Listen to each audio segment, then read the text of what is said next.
Hello everyone. आज हम इस वीडियो में सीडीपी के क्वेश्चन देखेंगे और ये जो आपका क्वेश्चन है 2023 को अगस्त में जो पेपर हुआ था ये उसके क्वेश्चन है। तो शुरू करते हैं।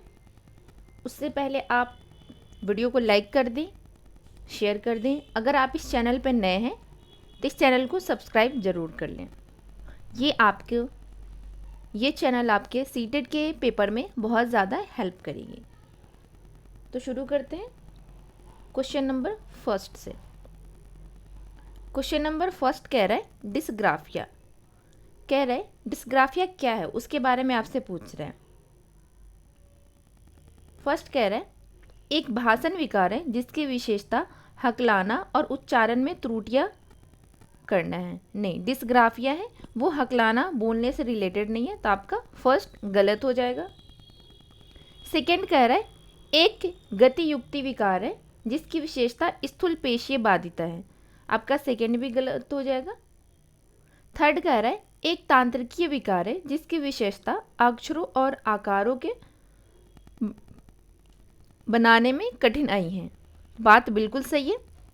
जो डिस्ग्राफिया होता है ना वो आपके लिखने से रिलेटेड होता है, कह रहे हैं ना आपके अक्षरों और आकारों को बनाने में कठिनाई होती है। मतलब आपको लिखने में, पिक्चर बनाने में, कुछ भी लिखने में, ग्राफ बनाने में, आप इस चीज़ से याद करेंगे डिस्ग्राफिया, इसके अंदर ग्राफ आता है।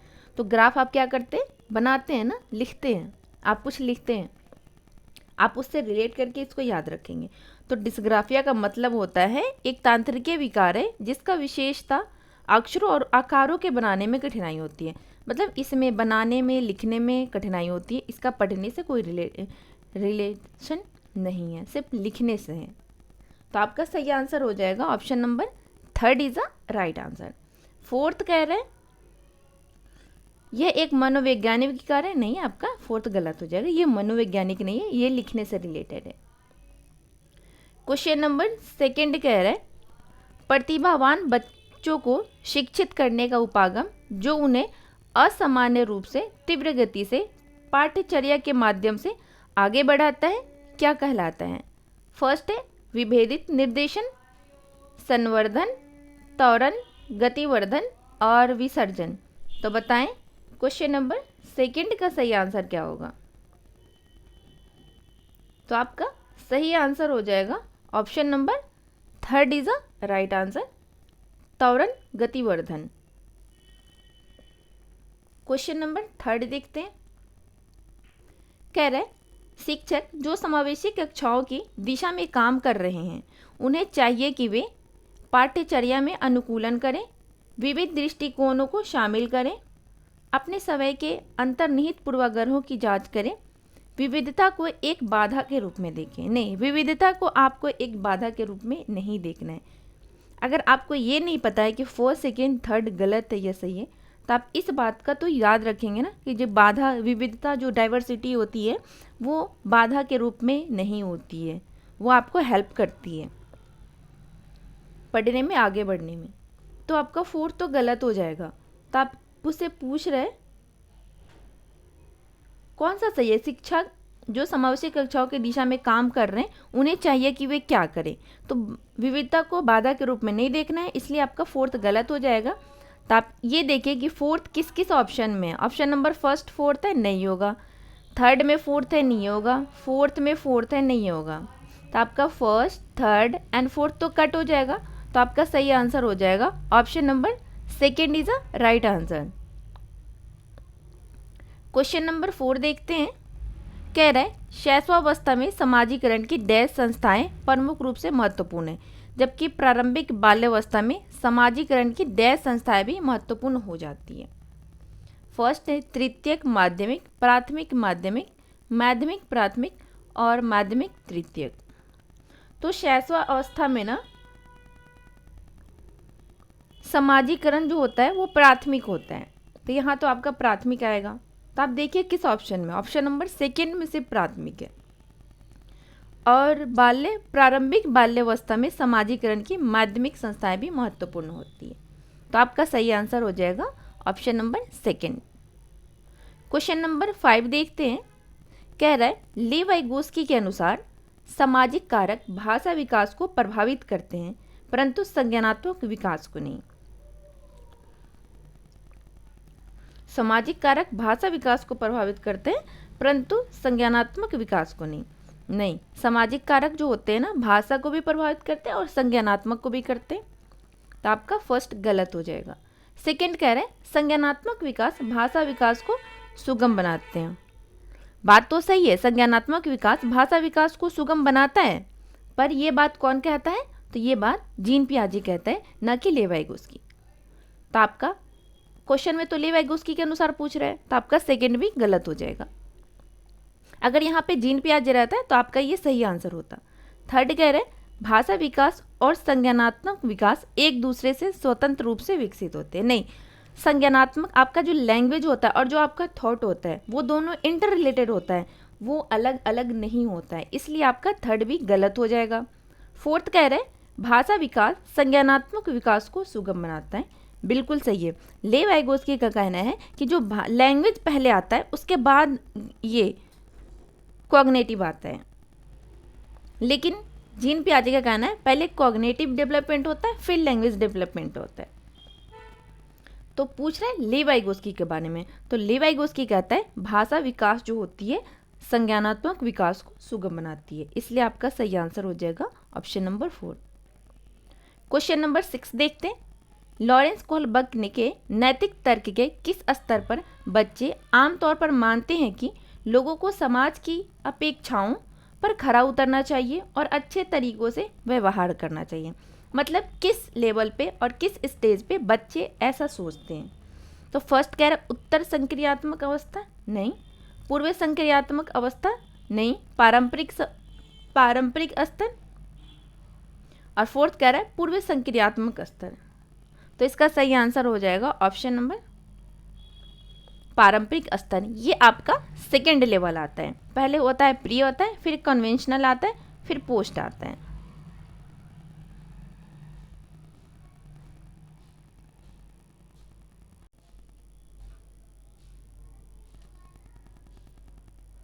क्वेश्चन नंबर 7 देखते हैं। ये कह रहा है निम्नलिखित कथनों को पढ़िए तथा सही विकल्प का चयन कीजिए। कथन कह रहा है शिक्षकों और साथियों जैसे अधिक जानकार अन्य लोगों के साथ बातचीत शिक्षार्थियों को उनके समझ और कौशल विकसित करने में मदद करने के लिए आवश्यक समर्थन और मार्गदर्शन प्रदान कर सकती है। बात तो सही है। कारण कह रहा है सामाजिक संपर्क सीखने और विकास का एक प्रमुख घटक है। आपका कारण भी सही है, कथन भी सही है और कारण भी सही है। जब दोनों सही है तो option number second is a right answer. A और आर दोनों सही है और आर ए की सही व्याख्या है। क्वेश्चन नंबर 8 देखते हैं। ये कह रहा है अधिगम के लिए आकलन का मुख्य लक्ष्य क्या है? Assessment for learning, what is the main goal of assessment for learning? एक आता है असेसमेंट फॉर लर्निंग, एक आता है असेसमेंट एज लर्निंग, एक आता है असेसमेंट ऑफ लर्निंग। आपको हम तीनों के बारे में बताते हैं। तो फर्स्ट कह रहा है उन विद्यार्थियों को पहचान करना जिन्हें धीमे सीखने वालों के रूप में वर्गीकृत किया जाता है। ये पहचान नहीं करता है। जो असेसमेंट फॉर लर्निंग होता है अधिगम के लिए, जो कह ही रहा है अधिगम के लिए आकलन, मतलब लर्निंग के लिए आकलन, तो आपका फर्स्ट गलत हो जाएगा। सेकेंड कह रहा है विद्यार्थी के प्रदर्शन का मूल्यांकन करना और ग्रेड देना। जो असेसमेंट फॉर लर्निंग होता है ना वो ग्रेड नहीं देते हैं, तो आपका सेकेंड भी गलत हो जाएगा। थर्ड कह रहा है विद्यार्थियों को प्रतिपुष्टि प्रदान करना जिसका उपयोग उनके अधिगम में सुधार के लिए किया जा सकता है। आपका थर्ड बिल्कुल सही है। असेसमेंट फॉर लर्निंग का होता है विद्यार्थियों को प्रतिपुष्टि प्रदान करना जिनका उपयोग उनके अधिगम में सुधार के लिए किया जा सकता है। मतलब ये जो असेसमेंट फॉर लर्निंग जो होता है ना आपका पूरे साल चलता है। आपके टीचर्स आपको ऑब्जर्व करते हैं, आप कहाँ गलती कर रहे हैं वो आपको बताते हैं, आपकी हेल्प करते हैं, इसे हम असेसमेंट फॉर लर्निंग कहते हैं। और जो असेसमेंट ऑफ लर्निंग होता है ना वो साल में होता है। जैसे आपका सेमेस्टर का पेपर है उसमें आपको पास या फेल किया जाता है, वो आपका हो जाएगा असेसमेंट ऑफ लर्निंग। फोर्थ करते हैं विद्यार्थी के प्रदर्शन की तुलना, आपका फोर्थ गलत हो जाएगा। क्वेश्चन नंबर 9 देखते हैं। ये कह रहा है किस आयु में बच्चे शब्दों के खेल में शामिल हो सकते हैं और ऐसे चुटकुलों और पहेलियों को पसंद कर सकते हैं? जिनमें शब्दों का खेल शामिल हो। फर्स्ट कह रहा है 12 वर्ष, 1 वर्ष, 3 वर्ष, 7 वर्ष। पूछ क्या रहा है आपसे? शब्दों के खेल और चुटकुलों और पहेलियों। तो 1 वर्ष में तो होगा नहीं, आपका कट हो जाएगा। 3 वर्ष में भी ऐसा बच्चा नहीं करते, ये भी आपका कट हो जाएगा। तो अब बच गया 12 वर्ष और 7 वर्ष। तो आपका सही आंसर हो जाएगा option number 4 is the right answer, 7 वर्ष। क्वेश्चन नंबर 10 देखते हैं। कैरल ग्लीगन ने कोहलबर्ग के नैतिक विकास के सिद्धांत की आलोचना की है। ये जो कोहलबर्ग की ये एक स्टूडेंट थी जो कैरल ग्लीगन है, उन्होंने उनके सिद्धांत की आलोचना की है। क्यों की है ये आपसे पूछ रहे हैं। ये कह रहा है सामाजिक संज्ञानात्मक दृष्टिकोण से नहीं। सेकंड कह रहा है नारीवाद दृष्टिकोण से। थर्ड कह रहा है अनुवांशिक कारकों के पर्याप्त महत्व न देने पर। फोर्थ कह रहा है केस अध्ययन के अनुसंधान पद्धति के रूप में उपयोग करने पर। तो आपका सही आंसर हो जाएगा option number second is a right answer. जो कैरल ग्लीगन है वो कोहलबर्ग की एक स्टूडेंट है, और उन्होंने जब एक्सपेरिमेंट किया था कोहलबर्ग ने, तो उन्होंने फीमेल को नहीं लिया था अपने एक्सपेरिमेंट में, इसलिए ये उसके सिद्धांत की आलोचना की है। तो आपका सही आंसर हो जाएगा नारीवाद दृष्टिकोण से। क्वेश्चन नंबर 11 देखते हैं।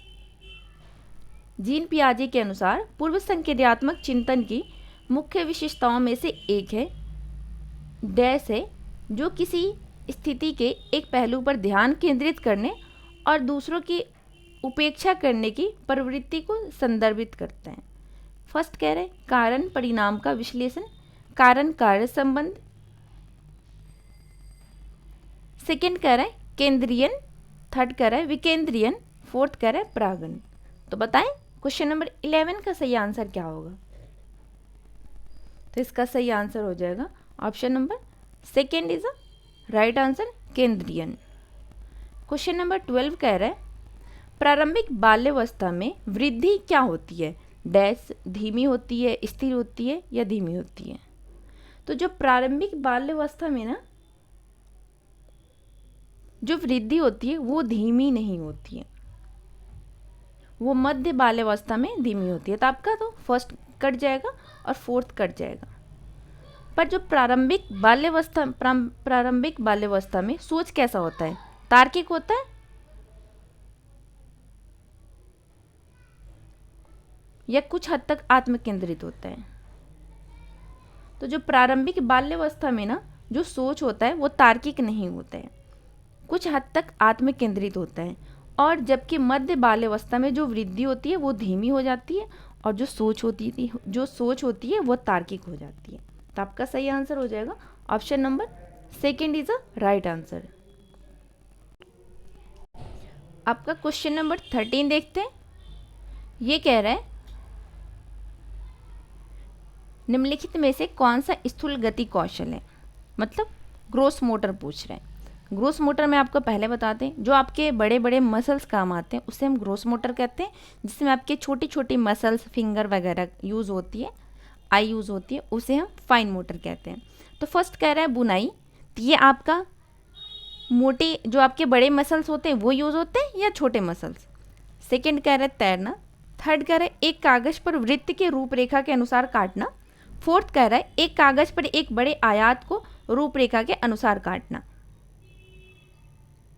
तो जो आपका फर्स्ट है ना वो हो जाएगा फाइन मोटर, क्योंकि उसमें छोटी मसल्स का प्रयोग हो रहा है। तो आपका फर्स्ट नहीं होगा क्योंकि आपसे ग्रोस मोटर पूछ रहे हैं। आपका थर्ड भी फाइन मोटर का एग्जाम्पल है, फोर्थ भी फाइन मोटर का एग्जाम्पल है, क्योंकि इसमें छोटे छोटे मसल्स के यूज हो रहे हैं। पर जो तैरना है ना आपके हाथ पैर इस्तेमाल हो रहे हैं, तो ये आपका बड़े मसल्स का इस्तेमाल हो रहा है, तो ये आपके ग्रोस मोटर स्किल के अंदर आएगा। तो आपका सही आंसर हो जाएगा option number second is a right answer, तैरना। क्वेश्चन नंबर 14 देखते हैं। ये कह रहा है भौतिक वृद्धि और विकास के और डैश सिद्धांत का पालन करते हैं। फर्स्ट कह रहा है एकीकरण सरल से जटिल, विभेदीकरण जटिल से सरल। सेकंड कह रहा है शीर्षगामी अवरोही, समीपस्थ आंतरिक से बाहरी। थर्ड कह रहा है समीपस्थ अवरोही, शीर्षगामी आंतरिक से बाहरी। फोर्थ कह रहा है विभेदीकरण सरल से जटिल, एकीकरण जटिल से सरल।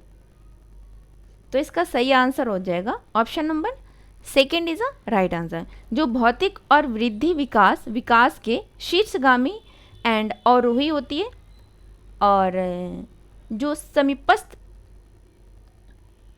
आंतरिक से बाहरी सिद्धांतों का पालन करते हैं। तो आपका सही आंसर हो जाएगा option number second is a right answer. Question number 15 देखते हैं। ये कह रहे हैं हावर्ड गार्डनर के अनुसार एक दर्शन शास्त्री के पास जो दर्शन हावर्ड गार्डनर ने 8 टाइप्स के इंटेलिजेंस दिए हैं, ठीक है। तो आपके यहाँ से एक क्वेश्चन तो पक्के आते हैं। फर्स्ट कह रहा है हावर्ड गार्डनर के अनुसार एक दर्शन शास्त्री के पास डैश प्रकार की बुद्धि और मूर्तिकार के पास डैश प्रकार की बुद्धि होती है। मतलब ये कह रहा है दार्शनिक के पास कौन सी बुद्धि होती है, और इतना लंबा चौड़ा कहानी बना रखा है आपको। बस आपसे ये पूछ रहे हैं दार्शनिक और मूर्ति के पास, इसके पास कौन कौन सी बुद्धि होती है। दार्शनिक के पास क्या आपके पास भाषिक होती है? नहीं, वो पोएट और कवि लोगों के पास होती है भाषिक बुद्धि।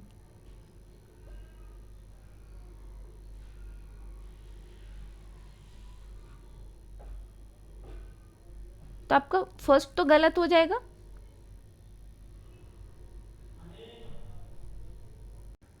सेकेंड कह रहा है दार्शनिक के पास क्या दिक्क स्थान होता है, तो आपका सेकेंड भी गलत हो जाएगा। अब आ गया आपका अंतर्वैयक्तिक दिक्क स्थान और अंतर्वैयक्तिक भाषिक।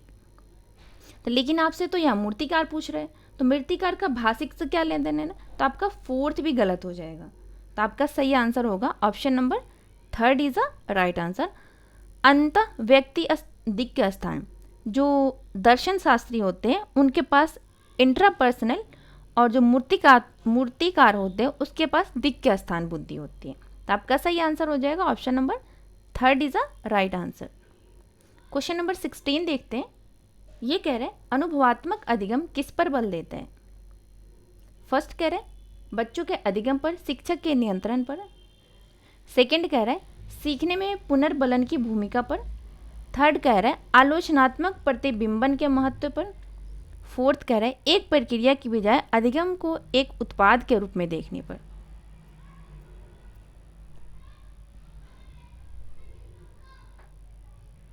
अधिगम जो है उत्पाद नहीं है, तो आपका फोर्थ तो गलत हो जाएगा।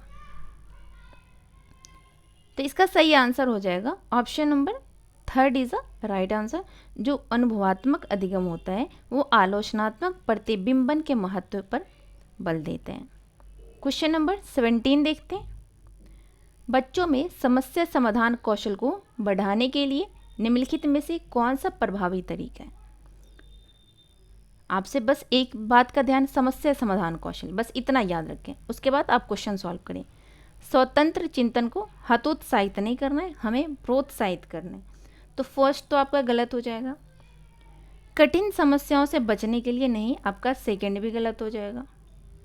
थर्ड कह रहा है उन्हें समस्याओं को तैयार समाधान उपलब्ध कराना। हम बच्चों को जब समस्या का समाधान ही तैयार करके दे देंगे तो फिर वो सोचेंगे कैसे, उनका थिंकिंग कैसे बढ़ेगा। तो आपका थर्ड भी गलत हो जाएगा। फोर्थ कह रहे हैं उन्हें बुद्धि मंथन करने और सहज अनुमान लगाने के लिए अवसर देना। तो आपका सही आंसर हो जाएगा option number fourth is a right answer. Question number 18 देखते हैं। निम्नलिखित कथनों को पढ़िए तथा सही विकल्प का चयन कीजिए। कथन कह रहा है शिक्षकों को सार्थक वातावरण बनाना चाहिए जिसमें सभी बच्चों को सक्रिय भागीदारी और संलग्नता हो। बात तो सही है। कारण कह रहा है सभी बच्चे आंतरिक रूप से सीखने के लिए प्रेरित होते हैं और सीखने में सक्षम होते हैं। आपके कारण भी सही है, ए भी सही है और आर भी सही है। जब दोनों सही है तो option number second is a right answer. A और आर दोनों सही है और आर ए की सही व्याख्या है। क्वेश्चन नंबर 19 देखते हैं। निम्नलिखित में से कौन सी प्रक्रिया अधिगम के दौरान योगदान नहीं देती है। मतलब ये आपके 4 ऑप्शन दे रखे हैं और आपसे ये पूछ रहे हैं ऐसी कौन सी प्रक्रिया है जो अधिगम में योगदान नहीं देती है। संगठन, वर्गीकरण, वैचारिकता, गैर प्रासंगिकरण। तो आपका सही आंसर हो जाएगा option number fourth is a right answer.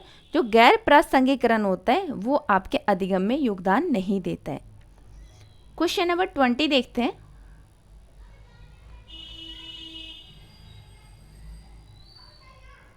ये कह रहा है निम्नलिखित में से कौन सा एक ऐसे प्रश्न का उदाहरण है जिसमें विद्यार्थियों को अपनी सोच पर विचार करने की आवश्यकता होती है। फर्स्ट कह रहा है वाक्य में संज्ञा और क्रिया के बीच क्या संबंध है। ये तो वन वर्ड हो गया, तो आप ही तो इसमें कुछ बच्चे सोच नहीं रहे हैं ना, तो आपका फर्स्ट गलत हो जाएगा। हमें वो ऑप्शन चुनना है जिसमें बच्चे सोच रहे हैं और विचार करने की आवश्यकता है। तो क्रिया की परिभाषा, इसमें भी कुछ विचार करने की आवश्यकता नहीं है, तो आपका सेकंड भी गलत हो जाएगा। आप क्रिया के वर्तमान काल में कैसे बदल सकते हैं, इसमें भी कोई विचार करने की तो बात है नहीं। फोर्थ कह रहा है कक्षा की शुरुआत से क्रियाओं के उपयोग के बारे में आपकी समझ कैसे बदलती है, तो आपका सही आंसर हो जाएगा। ऐसे क्वेश्चन में बच्चे सोचेंगे, थिंकिंग करेंगे, तो आपका सही आंसर हो जाएगा option number fourth is a right answer. Question number 21 देखते हैं। ये कह रहा है निम्नलिखित में से कौन सा विफलता के लिए आंतरिक आरोपण का एक उदाहरण है। फर्स्ट है मुझे निम्न ग्रेड प्राप्त हुआ क्योंकि शिक्षक कठोर तरीके से आंकते हैं। मैं परीक्षा में फेल हो गया क्योंकि मैं पर्याप्त पढ़ाई नहीं की। कह रहा आंतरिक, कह रहा है आंतरिक आरोपण, तो इसमें तो बच्चे ने शिक्षक के ऊपर ब्लेम कर दिया, तो आपका फर्स्ट तो गलत हो जाएगा। सेकंड कह रहा है मैं परीक्षा में फेल हो गया क्योंकि मैंने पर्याप्त पढ़ाई नहीं की। थर्ड कह रहा है शिक्षक के पक्षपाती होने के कारण नहीं, तो ये इसमें तो बच्चा खुद टीचर्स को ब्लेम कर रहा है, तो आपका थर्ड भी गलत हो जाएगा। फोर्थ कह रहा है मैं परीक्षा में फेल हो गया क्योंकि मेरे दोस्त मेरा ध्यान भटका रहे थे। ये भी आपका एक्सटर्नल हो गया, इंटरनल तो हुआ नहीं, तो आपका सही आंसर हो जाएगा option number second is a right answer. बच्चा कह रहा है मैं परीक्षा में फेल हो गया क्योंकि मैंने पर्याप्त पढ़ाई नहीं की थी। क्वेश्चन नंबर 22 देखते हैं। ये कह रहा है निम्नलिखित कथनों को पढ़िए तथा सही विकल्प का चयन कीजिए। कथन कह रहा है बहुत कम उम्र में दुनिया भर में अधिकांश संस्कृतियों में लड़कियां गुड़िया के खिलौने के रूप में चुनती है, जबकि लड़के कारों के साथ खेलना पसंद करते हैं। बात तो सही है।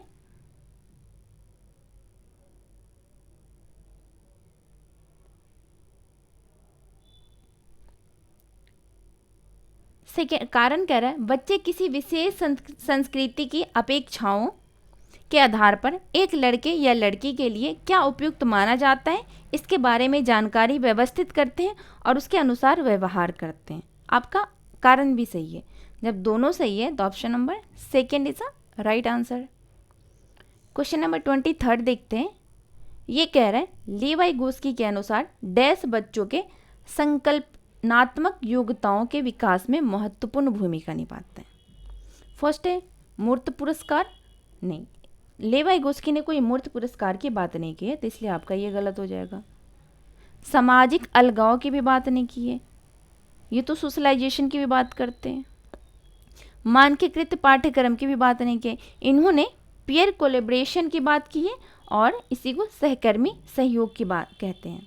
तो आपका सही आंसर हो जाएगा option number second is a right answer. जहाँ सोशलाइजेशन होगा, पीयर की बात आ जाएगी, वो लेवाई गोस्की ने कहा है। क्वेश्चन नंबर 24 देखते हैं। लेवाई गोस्की के सिद्धांत के अनुसार आंतरिक वाक्य क्या है। कह रहे बच्चों के लिए एक काल्पनिक दोस्त के साथ संप्रेषण करने का एक तरीका है। नहीं, आपका फर्स्ट गलत हो जाएगा। संज्ञानात्मक अपरिपक्वता का प्रतीक है, आपका सेकेंड भी गलत हो जाएगा। विकासात्मक देरी का संकेत है, ये भी आपका गलत हो जाएगा। बच्चों के लिए अपनी सोच को नियंत्रित करने का एक तरीका है, फोर्थ आपका बिल्कुल सही है। बच्चे जो मन में अपने सोचते हैं ना, तो वो अपनी सोच को नियंत्रित करते हैं। नियंत्रित करने का ये एक तरीका है जो आंतरिक वाक होता है। आंतरिक वाक का मतलब मन मन में बात करना। क्वेश्चन नंबर 25 देखते हैं। 4 वर्ष की अपर्णा कहती है कि एक बटन जिंदा है क्योंकि यह उसकी शर्ट को एक साथ बांधने में मदद करता है। जीन पियाजे के अनुसार उसकी सोच की विशेषता है। फर्स्ट कह रहा है प्रागमनात्मक तर्क, सेकेंड कह रहा है जीववादी चिंतन, थर्ड कह रहा है केंद्रीयन, फोर्थ कह रहा है परिकल्पित निगमनात्मक चिंतन। तो आपका सही आंसर हो जाएगा option number second is a right answer, जीववादी चिंतन। क्योंकि बच्चा इसमें सजीव और निर्जीव में मतलब क्लियरिटी नहीं है इस टाइम बच्चे की, इसलिए वो उसकी शर्ट के एक साथ बांधने में मदद करता है। जीन प्याजे के अनुसार इसकी मतलब 4 वर्ष की एक पन्ना कहती है कि एक बटन जिंदा है क्योंकि उसकी शर्ट को एक साथ बांधने में मदद करता है। उसको सजीव और निर्जीव के बारे में पता नहीं होता है, इसलिए बच्चे ऐसे सोचते हैं। तो आपका सही आंसर हो जाएगा ऑप्शन नंबर सेकेंड, जीववादी चिंतन। क्वेश्चन नंबर 26 देखते हैं। निम्नलिखित में से लीनता वाले विद्यार्थियों की विशिष्ट विशेषता कौन सी है? फर्स्ट है कल्पना को तथ्य से अलग करने की श्रेष्ठ क्षमता। सेकेंड है उन्नत सामाजिक भावनात्मक पारस्परिकता, बार बार दोहराव और आवर्ती व्यवहार, संवाद और कौशल का उच्च स्तर। तो आपका सही आंसर हो जाएगा लीनता के बारे में पूछ रहे हैं, तो आपका सही आंसर हो जाएगा ऑप्शन नंबर थर्ड। ऐसे जो बच्चे होते हैं बार बार दोहराव और आवर्ती व्यवहार करते हैं। क्वेश्चन नंबर 27 देखते हैं। ये कह रहे हैं निम्नलिखित कथनों को पढ़िए तथा सही विकल्प का चयन कीजिए। कथन कह रहे हैं विद्यार्थियों के बीच समालोचनात्मक चिंतन को सुगम बनाने के लिए शिक्षकों को उन्हें विविध परिस्थितियों और विभिन्न दृष्टिकोण से अवगत कराना चाहिए। कारण कह रहे हैं जब विद्यार्थी विविध मतभेदों के बीच बातचीत में संलग्न होते हैं तो वो समालोचनात्मक और रचनात्मक रूप से सोचने की अपनी क्षमताओं को सीखते और समृद्ध करते हैं। आपका कथन भी सही है और आपका कारण भी सही है। जब दोनों सही है तो option number second is a right answer. A और आर दोनों सही है तथा आर ए की सही व्याख्या है। क्वेश्चन नंबर 28 देखते हैं। ये कह रहे हैं निम्नलिखित में से अधिगम का प्राथमिक लक्ष्य कौन सा होना चाहिए? फर्स्ट कह रहे हैं तथ्यों को रटना, नहीं, प्राथमिक स्तर आप तथ्यों को रटना नहीं है, आपका फर्स्ट गलत हो जाएगा। किसी भी ऑप्शन में अगर रटना होगा, याद करना होगा तो आपका गलत हो जाएगा। सेकंड कह रहा है यंत्रवत याद करने की बात आ गई, आपका सेकंड भी गलत हो जाएगा। ये निगेटिव वर्ड्स हैं, आप इस बात का ध्यान जरूर रखेंगे।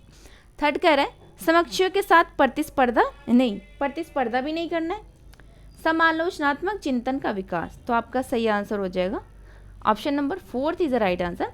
प्राथमिक लक्ष्य, अधिगम का प्राथमिक लक्ष्य ही होना चाहिए बच्चे की सोचने की क्षमता बढ़े, इसलिए हो जाएगा समालोचनात्मक चिंतन का विकास। क्वेश्चन नंबर 29 देखते हैं। ये कह रहा है बच्चे सबसे प्रभावी ढंग से तब सीखते हैं यदि कोई अवधारणा सामान्य से विशिष्ट की ओर बढ़ती है, अमूर्त से मूर्त की ओर बढ़ती है, जटिल से सरल की ओर बढ़ती है, तर्क संगत से अनुभवजन्य की ओर बढ़ती है। अगर मूर्त से अमूर्त की ओर बढ़ती है तो आपका सही होता है, इसलिए आपका ये गलत हो जाएगा। अगर सरल से जटिल होता तो ये आपका सही होता, इसमें जटिल से सरल दे रखा है इसलिए आपका थर्ड गलत हो जाएगा। आपका सही आंसर हो जाएगा option number first is the right answer, सामान्य से विशिष्ट की ओर बढ़ती है। क्वेश्चन नंबर 30 देखते हैं, लास्ट क्वेश्चन है आपका इस वीडियो का। ये कह रहा है विद्यार्थियों की सीखने की शैलियों में विविधता को महत्व दिया जाना चाहिए और मानव विविधता के प्रतिबिंबित के रूप में देखा जाना चाहिए। बात तो सही है। सेकंड कह रहा है विविधता को उपेक्षा नहीं करना, इसलिए आपका सेकंड गलत हो जाएगा। विविधता को शिक्षण अधिगम के ध्यान नहीं रखा जाना चाहिए, ध्यान रखना है, बिल्कुल विविधता को ध्यान रखना है, थर्ड गलत हो जाएगा। फोर्थ कह रहा है विविधता को शिक्षण अधिगम प्रक्रिया में बाधा और अवरोध के रूप में नहीं देखना चाहिए, लेकिन यहाँ है देखना चाहिए, इसलिए आपका ये गलत हो जाएगा। तो आपका सही आंसर हो जाएगा option number first is the right answer. विविधता को महत्व दिया जाना चाहिए और मानव विविधता के प्रतिबिंब के रूप में देखा जाना चाहिए। तो इस वीडियो में हमने CDP के 30 क्वेश्चन करे हैं। आई होप कि आपको ये वीडियो पसंद आएगी, आप इस वीडियो को ज़रूर देखें। ये आपके सीटेट के पेपर में, पेपर फर्स्ट हो या पेपर सेकेंड हो, CDP में ये वीडियो आपको बहुत ज़्यादा हेल्प करेगी। और इस चैनल पर तो सारे सब्जेक्ट के प्रैक्टिस क्वेश्चन कराया जा रहे हैं।